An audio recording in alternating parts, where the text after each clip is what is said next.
RSS backed BJP सरकार जिस तरह से लोकतंत्र की हत्या कर रही है, संवैधानिक संस्थाओं को तोड़-मोड़ कर रही है, ध्वस्त कर रही है, देश दुनिया में लोग इसको समझ रहे हैं और हर जगह जगहंसाई हो रही है। भारत जब आज़ाद हुआ, भारत एक गरीब मुल्क था। जवाहरलाल नेहरू ने गुट निरपेक्षता की नीति अपनाई कि ना हम रसिया की तरफ रहेंगे ना अमेरिका की तरफ रहेंगे, गुट निरपेक्ष उन्होंने ग्रुप बनाया। इंदिरा जी ने, उस समय भारत कोई अमीर नहीं हुआ था, लेकिन अपने कूटनीतिक सफलता के साथ उन्होंने पाकिस्तान का 2 टुकड़ा किया और बांग्लादेश बनाया। अमेरिका इसके विरोध में था और अमेरिका के युद्धपोत समुद्र में आ चुके थे, लेकिन तब भी इंदिरा गांधी डरी नहीं। लेकिन चाहे डोमेस्टिक पॉलिसी हो चाहे फॉरेन पॉलिसी हो, मोदी जी एक तरह से हर जगह फेल हो चुके हैं, हर जगह फेल हो चुके हैं। और अब तो ऐसा लगता है कि अडानी का केस का मसला हो या एप्स्टीन फाइल हो, अमेरिका के इशारे पर कठपुतली की तरह डांस कर रहे हैं।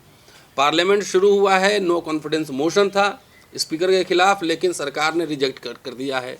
ईरान पे चर्चा हो नहीं रही, तो किस तरह के ये फॉरेन पॉलिसी बना रहे हैं। अड़ोस पड़ोस के मुल्क, चाहे श्रीलंका हो, बांग्लादेश हो, नेपाल हो, पाकिस्तान हो, किसी से इनके संबंध ठीक नहीं हैं और इनके साथ दुनिया का कोई मुल्क खड़ा नहीं है।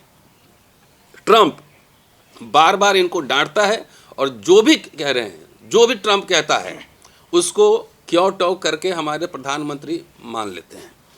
डोमेस्टिक पॉलिसी में आइए, 11 तारीख को हमारा एक प्रोग्राम है वी द पीपल और संविधान बचाओ संघर्ष समिति और जय भीम मिशन, तमाम फोरम हम लोग लगातार जब पार्लियामेंट सेशन शुरू होता है उस समय हम लोग करते हैं। इन्हीं सब मुद्दों को लेकर एप्स्टीन फाइल पे भी चर्चा होगी, कास्ट सेंसस को लेकर चर्चा होगी, क्योंकि कास्ट सेंसस की घोषणा करके इन्होंने बेसिकली पिछड़े वर्ग को धोखा दिया है।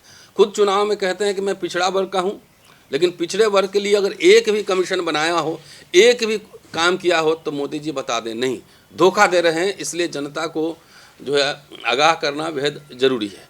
कास्ट सेंसस में आखिर कास्ट सेंसस का मतलब क्या है? अगर सेंसस आप करा रहे हैं तो सिर्फ एक समुदाय का नहीं, 2 समुदाय का नहीं, भारत में जितने लोग हैं, जितने समुदाय हैं सबकी गणना होनी चाहिए। लेकिन इसके साथ घालमेल किया जा रहा है, धोखा हो रहा है। लेटेस्ट यूजीसी का जो आपने मामला देखा पायल तडवी और रोहित बुमला के केस में, उसमें कोर्ट के निर्देश पे ही यूजीसी ने गाइडलाइंस बनाया था। विडंबना देखिए। और ये अगर लागू हो जाता तो मोदी जी वाहवाही लूटते पूरा, लेकिन उन्हीं के कुछ लोग सड़क पे 150-200 लोग हंगामा किए और गोदी मीडिया ने उनको खूब हाईलाइट करके बढ़ा के दिखाया और उसी सुप्रीम कोर्ट ने उस एक्ट पे रोक लगा दी। 19 तारीख को हियरिंग है, क्या होगा हम लोग को मोटा मोटी अनुमान है, लेकिन मैं फिर भी कह रहा हूँ जो यूजीसी एक्ट हमारे हाथ में कॉपी है, जो लोग भी पढ़े होंगे, ये कुछ नहीं है, गुमराह करने वाला मामला है। इसमें सिर्फ SC ST नहीं, OBC, दिव्यांग, महिलाएं, EWS के तमाम ऐसे लोग थे। तो आखिर जो लोग नारा देते हैं कि बटोगे तो कटोगे, तो इसमें क्या हो गया? सारे हिंदू एक हो जाओ, तो OBC और SC ST किस कैटेगरी में हैं, ज़रा मोदी सरकार हमें बता दे। इसमें मैं 2012 का जो गाइडलाइन था थोराट कमेटी का, उसका रेफरेंस दूंगा। और अभी जो आंकड़े आए हैं कि पिछले 5 सालों में जो एट्रोसिटीज़ के मामले हैं उसमें 118.4% की वृद्धि हुई है, मतलब 118% की वृद्धि 5 साल में हुई है। जबकि बहुत सारे केसेस रिपोर्ट नहीं होते तो, और इसमें सिर्फ छात्री नहीं ना, कर्मचारी भी हैं, टीचर भी हैं, तमाम इस तरह के लोग हैं जिनके साथ भेदभाव होता है। थोराट कमेटी ने जो 21 तरह के भेदभाव को चिन्हित किया था, 2012 में बनी थी। उसमें था छात्र, कुछ प्रमुख मैं बता देता हूँ। छात्र के बीच भेदभाव, छात्र शिक्षक के बीच भेदभाव, किस किस तरह के भेदभाव होते उसको आइडेंटिफाई किया था। छात्र प्रशासन के बीच भेदभाव, क्लासरूम हॉस्टल में भी भेदभाव, अलगाव उत्पीड़न, खेल सांस्कृतिक कार्यक्रमों में भेदभाव, मॉनिटर द्वारा सही मैसेज नहीं देना, 25% गंभीर स्तर तक प्रभावित। उसके बाद humiliating gesture, posture and verbal abuse कि कोटे से या कोठे से। अब EWS पे नहीं पूछते हैं कि कोटे से हो कि कोठे से हो, ये लोग EWS से पूछे ना ये कहाँ से हो, इस तरह के आइडेंटिफाई किए थे। लेकिन ये जो रिपोर्ट बनी है इसमें ये क्लियर नहीं है कि इसमें IIT, IIM, medical colleges, nursing institution, polytechnic college इत्यादि इसमें आएंगे कि नहीं आएंगे ये स्पष्ट नहीं है, क्योंकि ये यूजीसी द्वारा संचालित नहीं होते हैं टेक्निकल कॉलेजेस। दूसरा, जैसा कि मैंने बताया कि 12 के रेगुलेशन में भेदभाव चिन्हित थे, जो कि 26 में नहीं है। भेदभाव के तरीके क्या सिविल केस होंगे, क्रिमिनल केस होंगे, ये भी स्पष्ट नहीं है। और जिस तरह की कमेटी बनाई गई है, अगर वाइस चांसलर के खिलाफ ही अगर भेदभाव के केस लगे, प्रिंसिपल के खिलाफ ही लगे, तो वही उसके मुखिया होंगे, हेड होंगे। तमाम तरह के मसले हैं। इन सारे बातों को लेकर 11 तारीख को हम लोग कॉन्स्टिट्यूशन क्लब में मिल रहे हैं। हमारे साथ हमारे कई साथी हैं, डॉक्टर सूरज मंडल हैं, विजेंद्र यादव साहब हैं, कोहली साहब हैं। देश में अजीब परिस्थिति है। संविधान को तार तार कर दिया गया। स्पीकर जो हम लोग सब देख रहे हैं कि किस प्रकार से बिल्कुल चुनाव आयोग के ढर्रे पर चल रहे हैं, उनकी निष्पक्षता आप देख सकते हैं उनके रोज के क्रियाकलाप में। तो अगर उनके खिलाफ एक अविश्वास प्रस्ताव, शायद पहली बार ऐसा संसद के इतिहास में हुआ होगा जब आया है, तो इस पर भी चर्चा भारतीय जनता पार्टी आरएसएस को पसंद नहीं है, ईरान पर पसंद नहीं है। और अंतर्राष्ट्रीय खबरें इतनी अधिक अपमानजनक है, पता नहीं किसके बारे में एक बहुत प्रमुख चैनल में कह रहे हैं, he has opened his legs. कितना गंभीर और अपमानजनक बात है। उस चैनल को भारत सरकार का हिम्मत नहीं है कि बैन कर दे। ये भी एक जनरल बातचीत में कह रहे हैं इजराइल में कि हम अपने प्रोडक्शन लाइन को कहाँ रखोगे, तो भारत में 140 करोड़ लोग हैं हमारे पास, यानी हमारे देश के सदर ने वहाँ जाकर मंगलसूत्र नुमा एक कुछ पहनने के लिए और पता नहीं किस किस फाइल को दबाने के लिए 140 करोड़ के मान सम्मान और आज़ादी को गिरवी रख के आए। बिहार में किस तरह से चलता कर दिया गया, जिसके फेस पर चुनाव लड़ा गया था नीतीश कुमार को, वो भी हम देखे। और इस प्रकार से पूरे देश में जो स्थिति है उसमें दो और गंभीर सामाजिक पहलू हैं।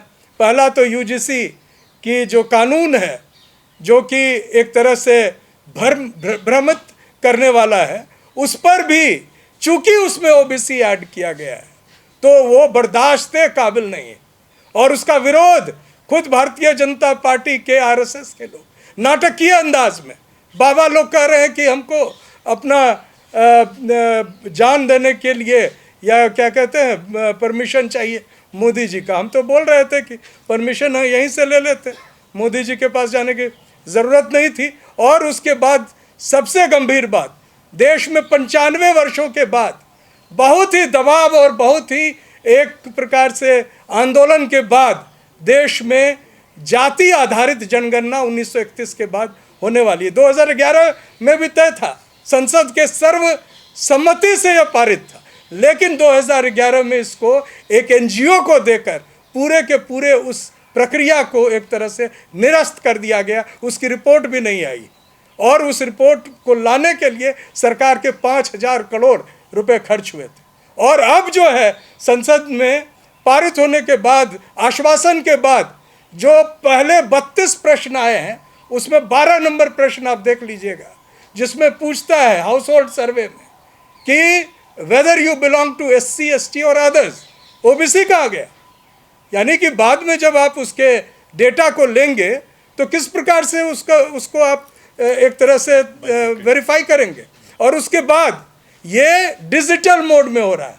मैं आरोप लगा रहा हूँ, डिजिटल मोड में जो भी इस देश में हो रहा है वो पूरी तरह भारतीय जनता पार्टी द्वारा संचालित है। उसमें रोज गड़बड़ियाँ होती है, चाहे वो ईवीएम हो, चाहे वो नीट की परीक्षा हो, CUET की परीक्षा हो, या जितने सारे जो ये डिजिटल मोड में करते हैं। इसलिए हमारी मांग यह भी है कि जो भी डेटा लिया जाए उसको हाइब्रिड मोड में, यानी कि जैसे पहले पर्ची पर लेकर आपसे दस्तखत लिया जाता था और आपको कॉपी दी जाती थी जब जनगणना पे डेटा लिया जाता था।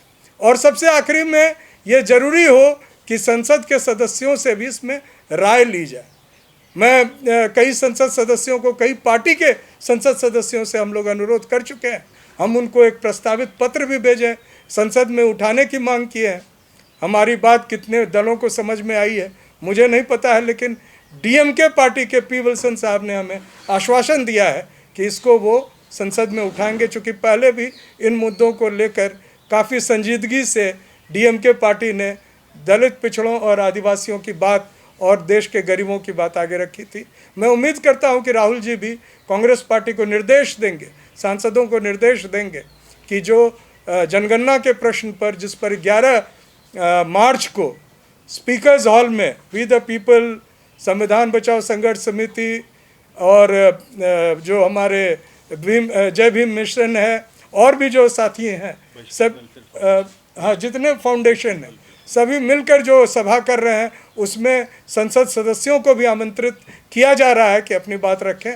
मैं उम्मीद के साथ कि इस आंदोलन को हमें निष्कर्ष तक पहुंचाने में आप लोगों की मदद मिलेगी, हमारे सुनने वालों की मदद मिलेगी, सहमति मिलेगी और इस आंदोलन को आगे बढ़ाने में, एक सामाजिक न्याय को लाने में सभी का साथ मिलेगा।